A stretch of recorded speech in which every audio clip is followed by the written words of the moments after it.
Last weekend, I stood frozen in disbelief, watching a woman in a bright yellow cardigan dump a wheelbarrow full of garden soil into my car through a cracked window. She was muttering under her breath, something about teaching me a lesson, her shovel ing with chilling precision as dirt piled onto my dashboard.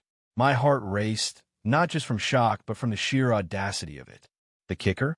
She was so caught up in her petty revenge that she didn't even notice the police cruiser rolling up the street, its red and blue lights bouncing off my windshield.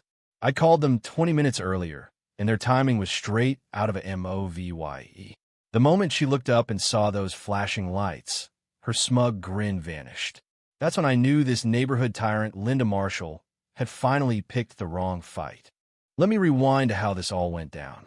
I'm a grad student, and I was citing my old college buddy, Mike, for spring break in his quiet suburban neighborhood, Willow Creek. It's the kind of place you'd see on a postcard, perfectly trimmed lawns, matching mailboxes, and a homeowners association that runs the show like it's the Pentagon. Mike warned me about Linda, the HOA president who lived a few houses down. She's obsessed with her rules, he said, rolling his eyes. Just park in a driveway to avoid her drama. But Mike's girlfriend's car was already in the driveway, and his parents' SUV took the second spot. Street parking's fine, Mike assured me. It's a public road. Just don't block anyone's driveway. So, I parked my beat-up sedan along the curb, double-checking I wasn't near any mailboxes or driveways. The spot was right in front of Linda's pristine two-story house, complete with flawless hedges and a protected by security cameras sign glaring from her front yard. I didn't think much of it until we got back from dinner around 9 p.m. and found a neon orange note tucked under my windshield wiper. Notice, unauthorized vehicle. Residents and guests must park in driveways. Street parking OLATs, HOA, Code 17A. Move immediately or face consequences. No HOA logo, no signature, just a cheap printout screaming Linda's name, according to Mike. She thinks she owns the street in front of her house, he scoffed. Ignore it. There's no rule against street parking. She's just flexing. I felt uneasy but trusted Mike's confidence. Still, I turned on my dash cam's overnight mode, a habit I picked up after someone dinged my car in a parking lot last year and bailed. The camera kicks in when it detects movement, a feature that would soon become my secret weapon. The next morning, I headed out early to grab coffee for everyone. The second I opened my car door, the smell hit fresh, earthy garden soil. I blinked, confused. Did I track something in? Then I looked at my front seat and froze. It was buried under a mountain of dark potting soil, mixed with fertilizer pellets. Dirt was ground into the seats, smeared across the dashboard, clogging the cup holders, even stuffed into the air vents. Someone had shoved at least 20 pounds of soil through my slightly open window, which I'd left cracked because of the warm night. I stood there, jaw dropped, trying to wrap my head around it. Who does this? Why? As I snapped photos with my phone, an older guy walking his dog slowed down nearby. He glanced around, nervous, before approaching. You own this car? He asked quietly. When I nodded, he sighed. Check your dash cam. I didn't see anything, but Linda's been pulling stunts like this for years. Last summer, she dumped birdseed all over a delivery van parked here. The paint was trashed from bird crap. He shot a wary look at Linda's house. Nobody messes with her. She's got buddies on the town council and runs the HOA like a dictator. People are scared. My shock turned to fury. I thanked him and stormed back to Mike's place to check the dash cam. Sure enough, there she was, Linda Marshall, HOA queen, caught in crystal clear 1080p at 6:15 a.m. The footage showed her wheeling a garden cart to my car, looking around like a cartoon VY lane, then shoveling dirt through my window. She was talking to herself, smirking. This'll teach him to respect the rules, she said. Not so smart to park here now, huh? The glee on her face was unsettling, like she lived for this. Mike was VYD when I showed him. That's vandalism, he snapped. You've got to report this. I hesitated. I was only here for a few days and didn't want to stir up trouble for Mike. But the more I thought about it, the angrier I got. My car's interior was ruined. I'd be stuck with a huge cleaning bill. And this woman thought she could play God because of some fake HOA power trip. A quick Google search confirmed her stunt was criminal mischief, So I called the non-emergency police line.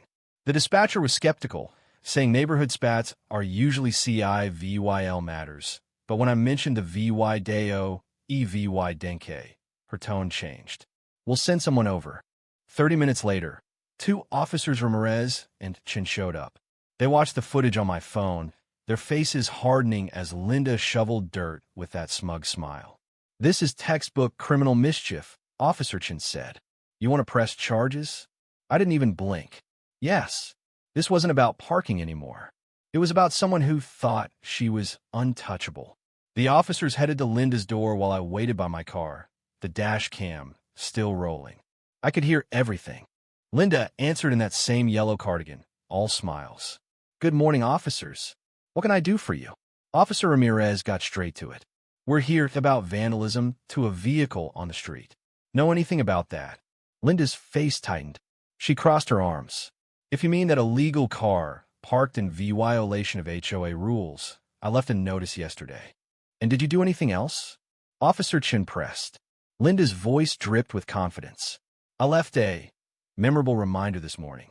As HOA president, I enforce our standards. That car doesn't belong here. The officers exchanged a look. So you put dirt in the car? Ramirez asked. Linda doubled down, like she was lecturing a kid. I showed why we have parking rules. Some people need more than a note to get it. When Ramirez showed her the dash cam footage, her smugness crumbled.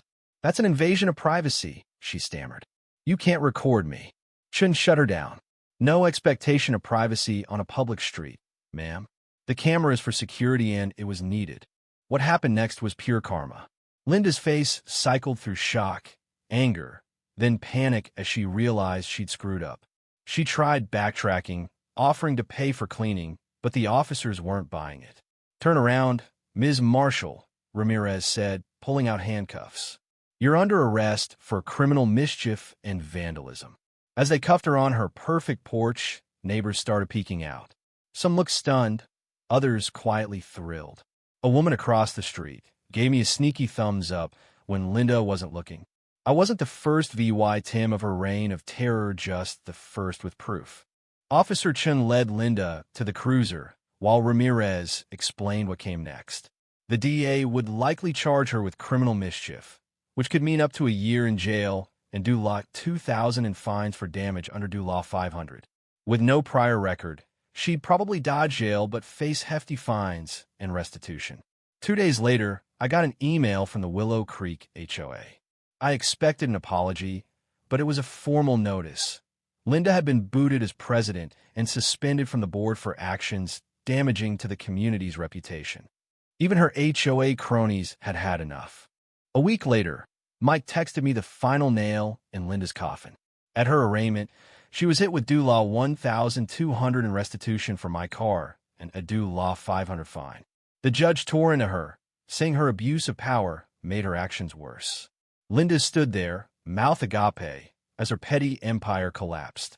According to Mike, she's now the neighborhood pariah, her days of bullying over. This whole saga left me wondering, how far would you go to enforce a rule you made up in your head? Was Linda just a control freak, or did she genuinely believe she was protecting her neighborhood? And what about the neighbors who stayed silent for a year? Were they complicit or just scared? Drop your thoughts in the comments. Hit that like button if you're Team Dashcam, and subscribe for more wild stories. Let's get this debate going.